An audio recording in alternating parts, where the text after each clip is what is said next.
der, die, das, den, dem, des. Oh là là, est-ce que toi aussi t'as des cheveux blancs quand tu penses à toutes ces déclinaisons, tous ces articles et tu te dis mais je n'y comprends rien du tout, l'allemand c'est trop compliqué avec les déclinaisons et tout ça. Eh bien si c'est ton cas, rassure-toi parce qu'aujourd'hui je vais te donner 5 clés pour comprendre les déclinaisons en allemand. Alors écoute bien le sujet de cette vidéo parce que si tu as peur de la grammaire allemande, si tu penses que l'allemand c'est trop compliqué, eh bien cette vidéo va te plaire. Avant de démarrer avec ce sujet de grammaire allemande et grammatique, je t'offre mon guide pour apprendre l'allemand en 5 minutes par jour grâce à la méthode des 5 ions. Pour le télécharger gratuitement, il suffit de cliquer sur le lien qui est en dessous de cette vidéo, de donner ton prénom et ton adresse mail, je t'envoie tout ça dans ta boîte de réception. Alors, 5 clés pour comprendre les déclinaisons en allemand. Déjà, la première clé que j'aimerais te donner, c'est no stress. D'accord ? Parce que franchement, on en fait un gros pâté de ces déclinaisons en allemand.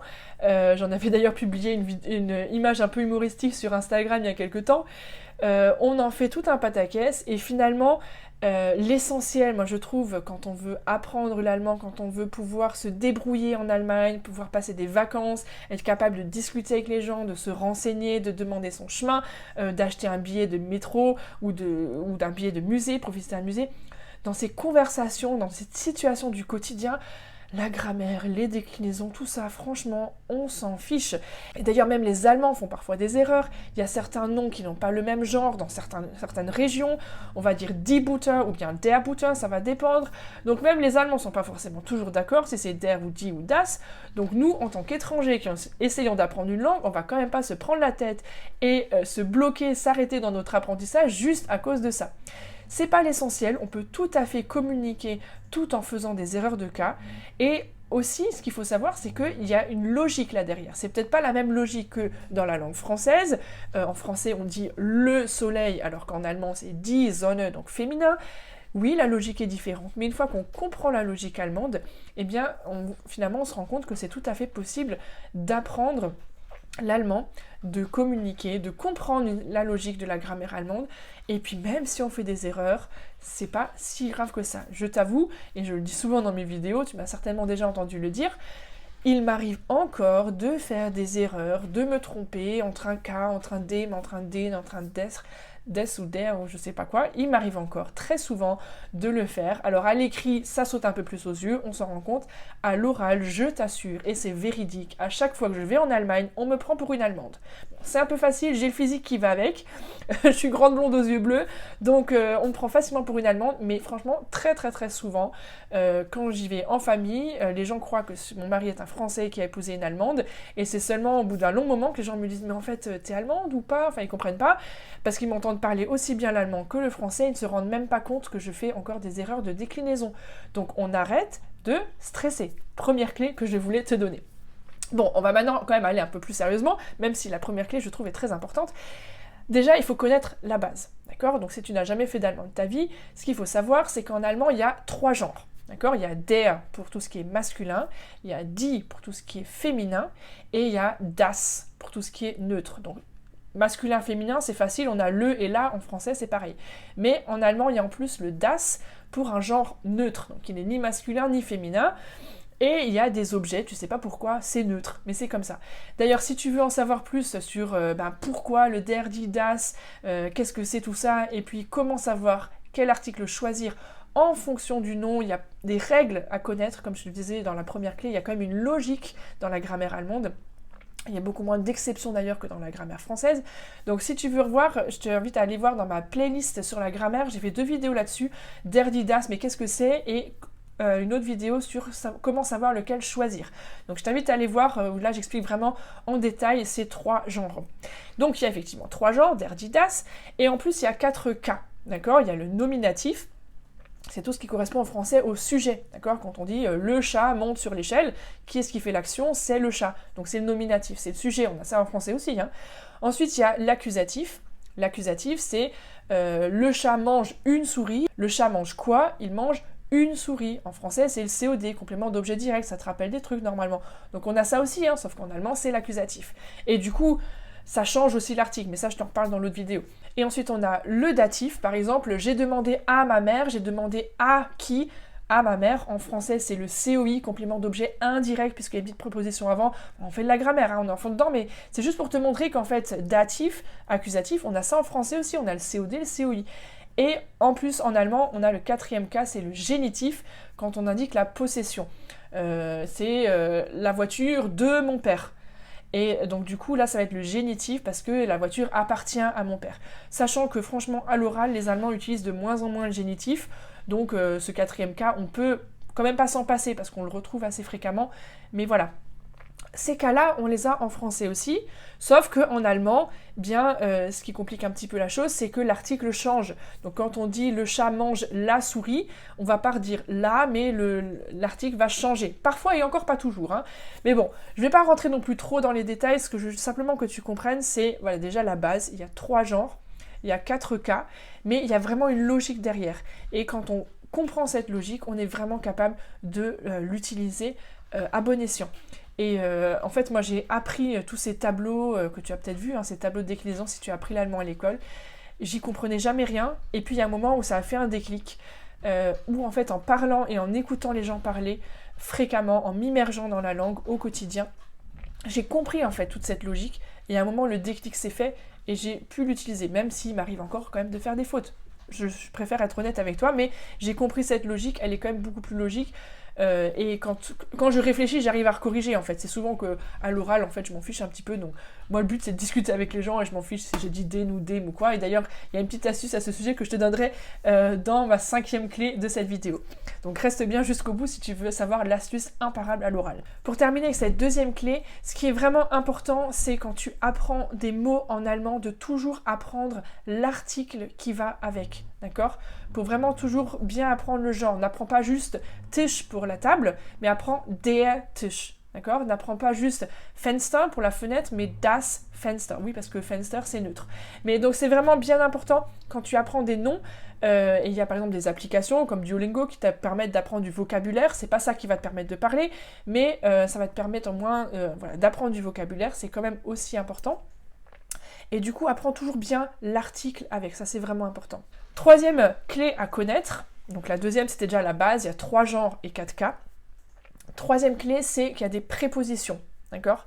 Donc il y a des prépositions comme à, de, d'accord, comme on a vu aussi en français.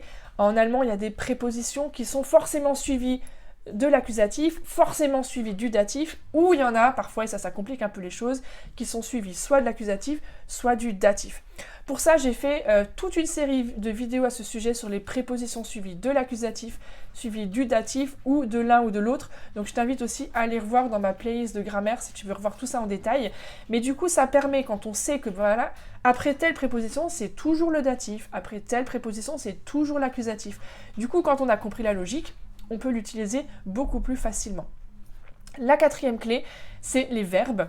Là encore, comme pour les prépositions, il y a des verbes qui sont toujours suivis du datif ou des verbes qui sont toujours suivis de l'accusatif.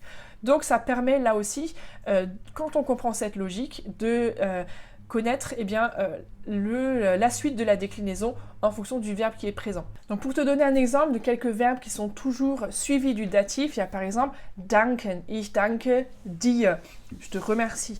Gratulieren, ich gratuliere dir, je te félicite, ou quand on félicite pour l'anniversaire.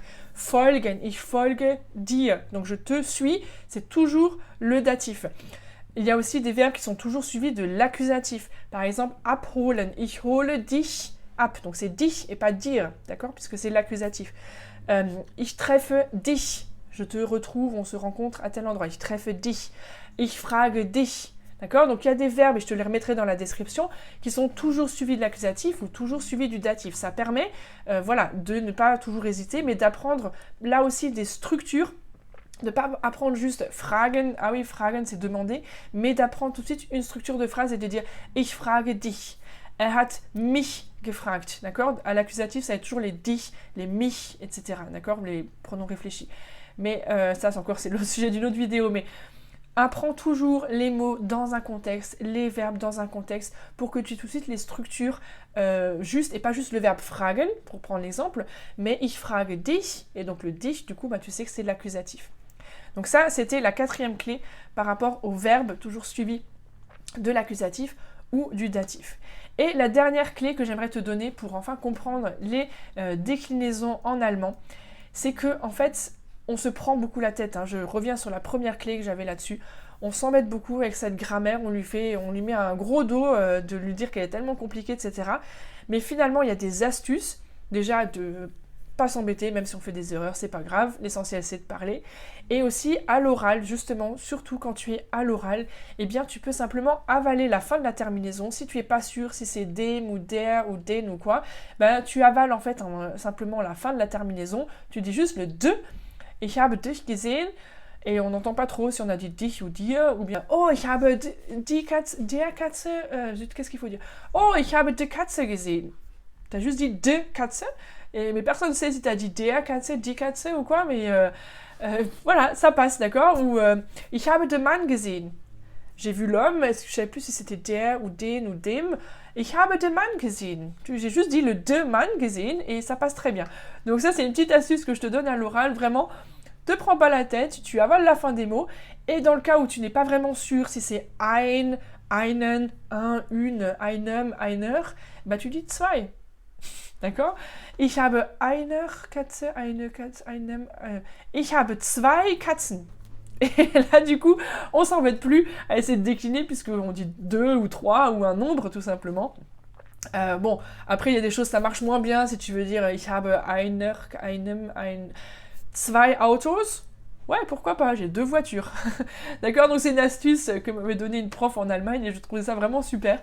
Si t'es pas sûr, tu avales la terminaison ou bien tu dis plutôt 2 ou 3 ou 4 si tu sais pas comment décliner le 1, une qui se décline du coup en fonction des différentes déclinaisons. Alors bien sûr, on pourrait faire toute une vidéo où je t'explique ces fameux tableaux de déclinaison avec la casserole que tu connais peut-être si tu as fait de l'allemand à l'école. Je ferai peut-être une vidéo là-dessus si vraiment vous me le demandez, mais je trouve que c'est un côté très rébarbatif, très scolaire et finalement on peut vraiment passer avec des petites astuces à l'oral au-delà de ça et arrêter de se prendre la tête, accepter que bon, on va peut-être pas choisir la bonne déclinaison, mais c'est pas grave, l'essentiel c'est de communiquer, de se faire comprendre et puis après quand on progresse, bien sûr, on peut aller plus loin. Donc si tu veux, demande-le-moi en commentaire, je ferai une vidéo où je t'expliquerai les fameux tableaux de déclinaison. Mais d'ailleurs, j'en parle en détail dans ma formation Parler allemand, où là on va vraiment dans le détail, bien sûr progressivement, parce que cette formation elle est destinée à des personnes qui veulent apprendre ou réapprendre l'allemand, pour des gens qui n'en ont jamais fait ou bien qui en ont fait mais qui ont tout perdu depuis. Si tu veux t'inscrire à la liste d'attente pour être informé dès que des places s'ouvriront, inscris-toi aussi dans le lien qui est présent dans la description sur mon site parler-allemand.com. Mais voilà, en tout cas là dans cette formation je vais vraiment en détail dans les déclinaisons, mais là je veux vraiment déjà t'encourager à arrêter de te prendre la tête avec ça, à apprendre les noms avec leur article, ça c'est très important, les verbes dans des contextes en faisant plutôt des phrases que juste d'apprendre des mots qui n'auront aucun sens et que tu ne sauras pas du coup mettre en contexte. Et puis surtout avec les 2 petites astuces que j'ai données enfin, voilà, d'avaler la fin de l'article ou bien de dire 2 ou 3 ou 4 si tu ne sais pas comment conjuguer, enfin comment décliner le 1, einem, einen, etc. Voilà, j'espère que cette vidéo t'a plu. Si tu as appris des choses, si tu aimes cette vidéo, n'hésite pas à mettre un petit pouce bleu et puis tu peux t'abonner à ma chaîne pour recevoir les prochaines vidéos. Allez, à bientôt. Tchuss!